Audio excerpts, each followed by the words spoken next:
Joining me now on the phone is Home Depot co-founder and John Kasich supporter, Ken Langone. Ken, thanks so much for spending the time. Good to talk with you. Hi, Maria. How are you? Nice talking to you. Good. So obviously Chris Christie stopped his candidacy, Right. so you've gone and thrown your support behind John Kasich. Why?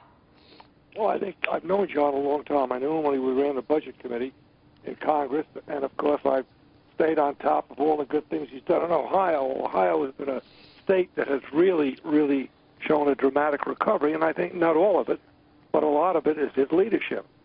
And I think at a point in time when America desperately needs to figure out how to get our economy going, because right now, at best, it's sputtering, I think John Kasich will approach many of our ills, and we all know the thing uppermost on most people's minds today are their financial well-being and their opportunities or lack of opportunities thereof. And I think, frankly, when you look at the numbers on Trump and Bernie Sanders, that certainly indicates to me that the economy is at the forefront of most people's minds, as it well should be. Yeah. It's definitely the top issue, if not the one or two top issues. You know, John Kasich, it feels like, has the goods because he's done it before. And that's something that he says over and over again on the campaign trail and in these debates, that he did help balance the budget. And he has that leadership that we can see in Ohio. And yet, it's very hard to break out when Donald Trump seems to be taking all the oxygen.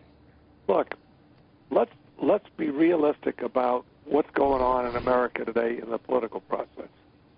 There are a lot of American people who are hurting, and they don't see a way out.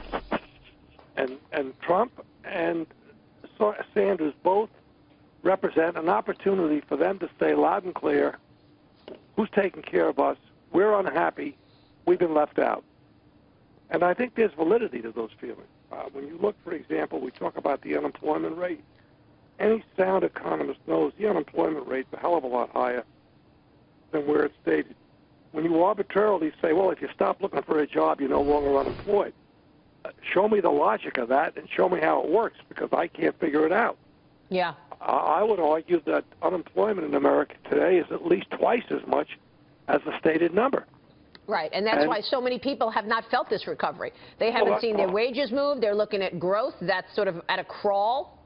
Right. Look, one of the biggest challenges we have in America, I believe, is income inequality. That's one, and the other is generational theft. We've got to take into account that these young people are going to wake up and realize that guys like me, 80-year-old guys like me, have done very well by entitlements to their expense, or at their expense.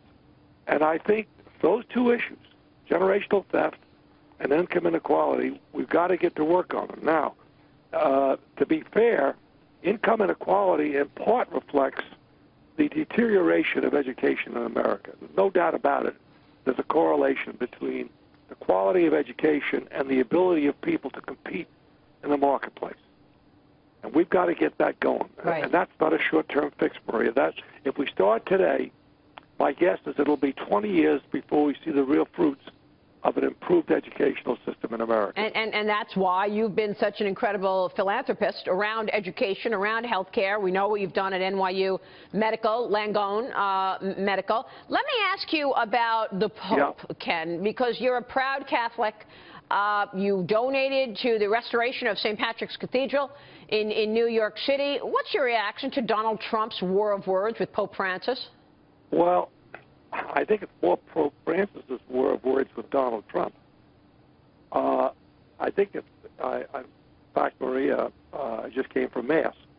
I'm a devout Catholic, and I'm proud of my religion. And I think this Pope is a wonderful man, and I think he's got the right focus. I think on a global basis, we've got to begin to consider the downtrodden, those that have been left behind, those that are suffering. There's no issue about how can you be a Christian and not feel for people that are less well off than you. But I believe where the Pope on this one is wrong is he could certainly say, if he wanted to, that building a wall is not a Christian thing to do. But building a wall doesn't mean that Donald Trump is not a Christian. And I think there's the play on words right there. I mean, remember the old saying, God loves sinners, he hates sin. I think to say that Donald Trump is not a Christian is wrong, absolutely flat out wrong.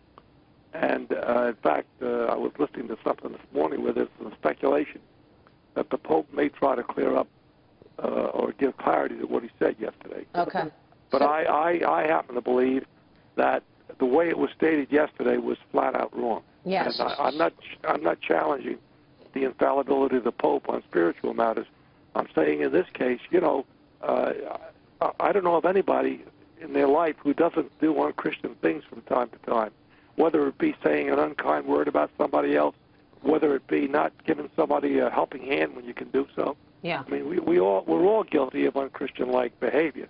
Hopefully, that doesn't impair our ability to be good Christians. Right. All right. So then you're expecting some kind of a clarification there.